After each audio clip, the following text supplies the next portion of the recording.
Hello everyone, this is me সাথী। কেমন আছো তোমরা? আশা করি খুব খুব খুব ভালো আছো।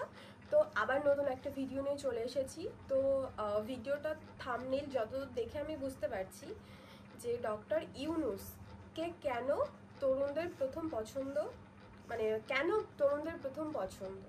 তো এই বিষয় নিয়ে আমরা একটু কথা বলবো প্রথমে ভিডিওটা শুরু করার আগে। তো আমি যতদূর জানি যে বাংলাদেশের প্রধানমন্ত্রী ছিল শেখ হাসিনা। তো ছাত্ররা যখন আন্দোলন শুরু করেছিল, একটু ঝামেলা চলছিল শুনেছিলাম, আমি বিষয়টা পুরোপুরি জানি না। তো শেখ হাসিনা বাংলাদেশ থেকে পালিয়ে ইন্ডিয়া চলে এসেছিল। তো এখন এই মুহূর্তে তার পদে আছেন ডক্টর ইউনূস। তো ওনার যাবতীয় যা কাজ, মানে প্রধানমন্ত্রী, সেই কাজগুলো উনি করছেন। তো এই পর্যন্তই আশা করি আমি বুঝতে পারছি। তারপরে আরেকটা পয়েন্ট, সেটা হচ্ছে ইনি নাকি শান্তির নোবেল পুরস্কার পেয়েছেন। মানে যেখানে এই মুহূর্তে এসে আমরা প্রচুর এত হাইপার হয়ে যাই ছোট ছোট কথা নিয়ে, আর সেখানে উনি শান্তির নোবেল পুরস্কার, মানে মানে এর জন্যই হয়তো তরুণদের প্রথম পছন্দ হতে পারে, এর জন্য বা আরও অনেক কিছু হতেই পারে। তো ভিডিওটা না দেখলে পুরোপুরি বিষয়টা জানতে পারছি না।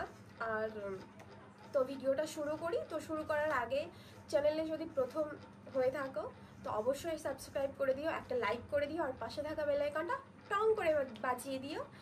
আর মেন ভিডিও ডিসক্রিপশন বক্সে পেয়ে যাবে, তো তোমরা চেক আউট করে নিও। তো চলো ভিডিওটা শুরু করা যাক। 2006 সালের 10 ডিসেম্বর অসলো থেকে ঘোষণা আসলো ওই বছর শান্তিতে নোবেল পেয়েছেন যৌথভাবে ডক্টর মোহাম্মদ ইউনূস এবং গ্রামীণ ব্যাংক। বাংলাদেশের প্রথম ও একমাত্র নোবেল এসেছিল যে মানুষটির হাত ধরে, তিনি ডক্টর ইউনূস। প্রথমবারের মতো বিশ্ব অবাক হয়ে দেখল কিভাবে একজন বাঙালি অর্থনীতি ও শান্তিকে এক সুতোয় বেঁধে দিয়েছেন। ডক্টর মোহাম্মদ ইউনূসের জন্ম 1940 সালের 28 জুন চট্টগ্রাম জেলার হাটহাজারীর বাথুয়া নামক একটি গ্রামে। মা সুফিয়া খাতুন এবং বাবা হাজী দুলামিয়া সওদাগরের 9 সন্তানের মধ্যে তিনি তৃতীয়। তার বাবা পেশায় ছিলেন একজন জহুরি, আর তাই অনেকে বলে জহুরির ঘরেই হীরের জন্ম হয়েছিল। ছোটবেলা থেকেই তিনি ছিলেন অত্যন্ত মেধাবী। সমগ্র পূর্ব পাকিস্তানে 16তম স্থান অধিকার করে তিনি চট্টগ্রাম কলেজিয়েট স্কুল থেকে ম্যাট্রিকুলেশন পরীক্ষায় উত্তীর্ণ হন। লেখাপড়ার পাশাপাশি স্কাউট এবং সাংস্কৃতিক কর্মকাণ্ডেও ডক্টর ইউনূস ছিলেন সমান পারদর্শী। 1960 সালে ঢাকা বিশ্ববিদ্যালয় থেকে অর্থনীতিতে স্নাতক সম্পন্ন করেন তিনি। 1961 সালে স্নাতকোত্তর শেষ করে যুক্ত হন গবেষণায়। একই বছরে চট্টগ্রাম কলেজে অর্থনীতির প্রভাষক হিসেবে তার কর্মজীবন শুরু হয়। কিন্তু খুব দ্রুতই, অর্থাৎ 1965 সালে ফুল ব্রাইট স্কলারশিপ নিয়ে পাড়ি জমান মার্কিন যুক্তরাষ্ট্রে। 1971 সালে ভ্যান্ডারবিল্ট বিশ্ববিদ্যালয়ের graduate program in economic development থেকে অর্থনীতিতে পিএইচডি ডিগ্রি অর্জন করেন ডক্টর ইউনূস।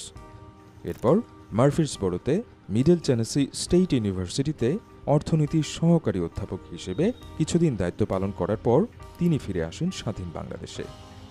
মুক্তিযুদ্ধ চলাকালীন সময়ে যুক্তরাষ্ট্রে মুক্তিযুদ্ধের জন্য সমর্থন সংগ্রহ করতে বাংলাদেশ ইনফরমেশন সেন্টারও তৈরি করেছিলেন ডক্টর ইউনূস।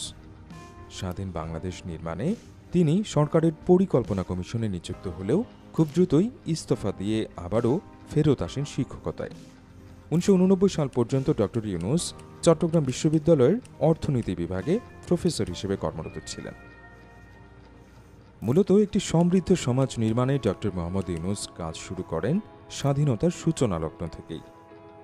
1974 সালে বাংলার বুকে আঘাত হানে ভয়াবহ দুর্ভিক্ষে হতদরিদ্র বাঙালির কষ্ট প্রচণ্ডভাবে নাড়া দেয় তাকে। তিনি মনস্থির করেন যেভাবেই হোক এই মানুষগুলোকে দারিদ্রতার অভিশাপ থেকে তিনি মুক্ত করবেন। সেই সময়েই গবেষণার লক্ষ্যে তিনি চালু করেন গ্রামীণ অর্থনৈতিক প্রকল্প। তারই পরিকল্পনা ও প্রস্তাবনা অনুসারে গঠন করা হয় গ্রাম সরকার প্রকল্প। 1976 সালে ডক্টর ইউনূস প্রতিষ্ঠা করেন বিশ্বের প্রথম ও সর্ববৃহৎ ক্ষুদ্র ঋণ প্রদানকারী প্রতিষ্ঠান গ্রামীণ ব্যাংক। আধুনিক ক্ষুদ্র ঋণ বা মাইক্রো ক্রেডিট সিস্টেমের প্রবর্তকও তিনি।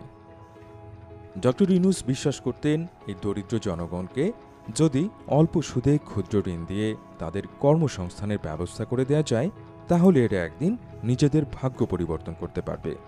কারণ তিনি লক্ষ্য করেছিলেন বাংলার মানুষ অত্যন্ত কর্মঠ। তাদের পাশে যদি অর্থনৈতিক সহায়তা হিসেবে দাঁড়ানো যায়, তাহলে খুব সহজেই এরা দারিদ্র্যের অভিশাপ থেকে নিজেদের মুক্ত করতে পারবে। 1983 সাল থেকে গ্রামীণ ব্যাংক একটি বৈধ এবং স্বতন্ত্র ব্যাংক হিসেবে যাত্রা শুরু করে। ডক্টর ইউনূসের এই পরিকল্পনা আলাদিনের চেরাগের মতো প্রান্তিক জনগণের ভাগ্য পরিবর্তন শুরু করে। যেহেতু গ্রামীণ ব্যাংক থেকে লোন নিতে কোনো জামানত লাগে না, তাই একদম হতদরিদ্র মানুষটিও এখান থেকে সাহায্য পেতে শুরু করে। আর ডক্টর ইউনূসের পরিকল্পনাকে সত্য প্রমাণ করে ধীরে ধীরে বাংলার কর্মঠ জনগণ বেরিয়ে আসতে শুরু করে দারিদ্রতার শেকল থেকে। দ্রুত এই ক্ষুদ্র ঋণ সিস্টেম পৃথিবীব্যাপী জনপ্রিয়তা পেতে শুরু করে। ডক্টর ইউনূস বিশ্বকে দেখিয়ে দিলেন কিভাবে একটা নতুন ইকোনমিক সিস্টেম একটা গোটা জনগণের ভাগ্য পরিবর্তন করে দিতে পারে। আর এরই স্বীকৃতিস্বরূপ 2006 সালে প্রথমবারের মতো একজন বাংলাদেশি অর্জন করে নেয় পৃথিবীর সবথেকে সম্মানজনক পুরস্কার নোবেল পিস প্রাইজ। ক্ষুদ্র ঋণের পাশাপাশি তার প্রদত্ত সামাজিক ব্যবসা এবং 3-0 তত্ত্ব সমগ্র পৃথিবীতে ব্যাপকভাবে গৃহীত হয়। 3-0 তত্ত্বে তিনি বলেন, কেবল 3টি শূন্য অর্জন করতে পারলেই এই পৃথিবী এগোবে। সেগুলো হলো শূন্য দারিদ্র্য, শূন্য বেকারত্ব আর শূন্য মাত্রায় কার্বন নিঃসরণ। আর এই 3 শূন্য অর্জনে লাগবে 4 মহাশক্তি: তারুণ্য, প্রযুক্তি, সুশাসন আর সামাজিক ব্যবসা।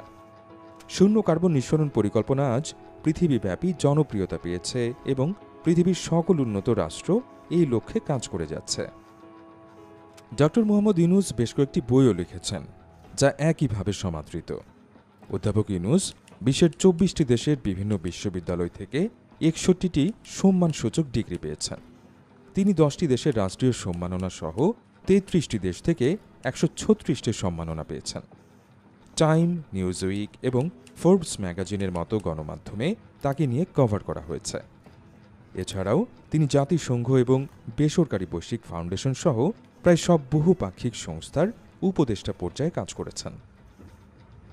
2007 সালের ফেব্রুয়ারিতে ডক্টর ইউনূস নাগরিক শক্তি নামে একটি রাজনৈতিক দল গঠন করেন এবং নির্বাচনে প্রতিদ্বন্দ্বিতা করার ইচ্ছা ঘোষণা করে বাংলাদেশের রাজনৈতিক অঙ্গনে প্রবেশ করেন।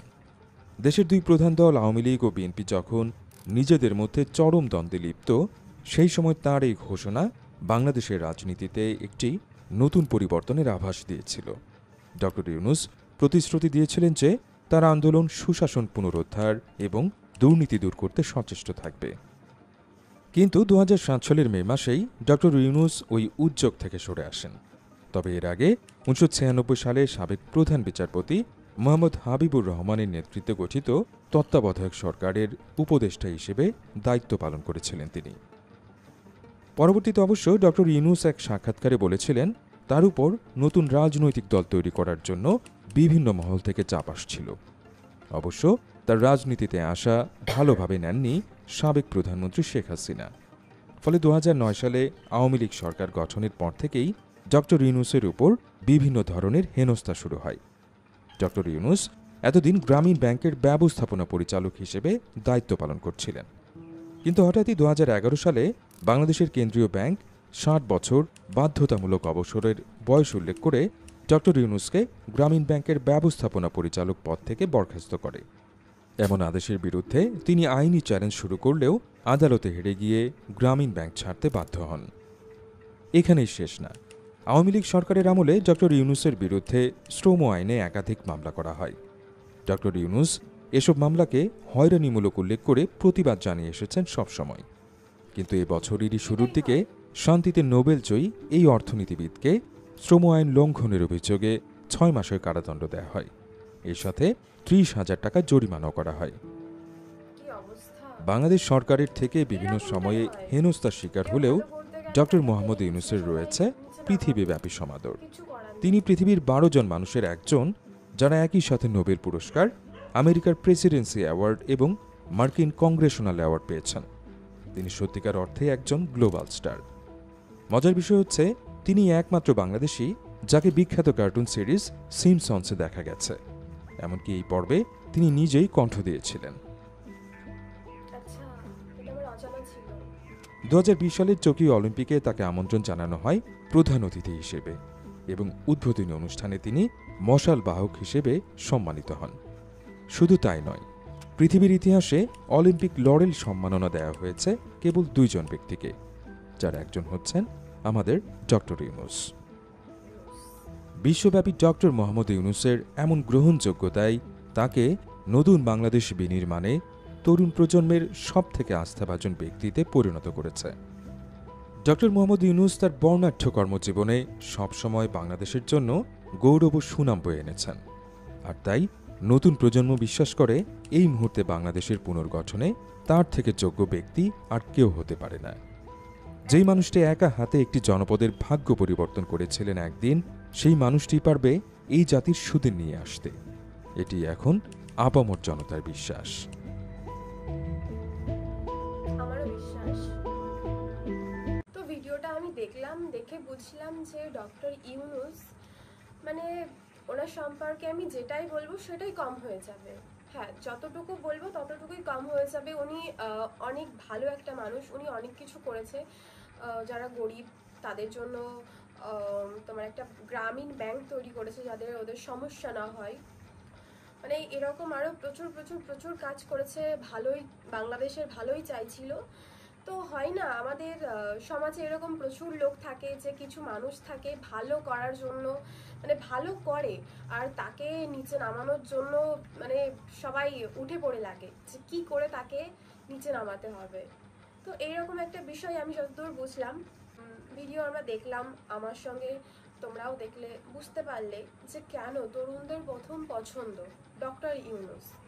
তো উনি শান্তির জন্য নোবেল পুরস্কারও পেয়েছিলেন। তো আমার মনে হয় যে এইরকম এক একটা মানুষ পরিবারে একটা অন্তত থাকলে জাস্ট সেই দেশটা মানে পুরো স্বর্গ হয়ে যাবে। তো ভিডিওটা শেয়ার করে দিও। এরকম আরও নতুন নতুন ভিডিও নিয়ে আমি আবার আসবো তোমাদের সামনে। ততক্ষণ তোমরা ভালো থেকো, সাবধানে থেকো, সুস্থ থেকো। Love you all.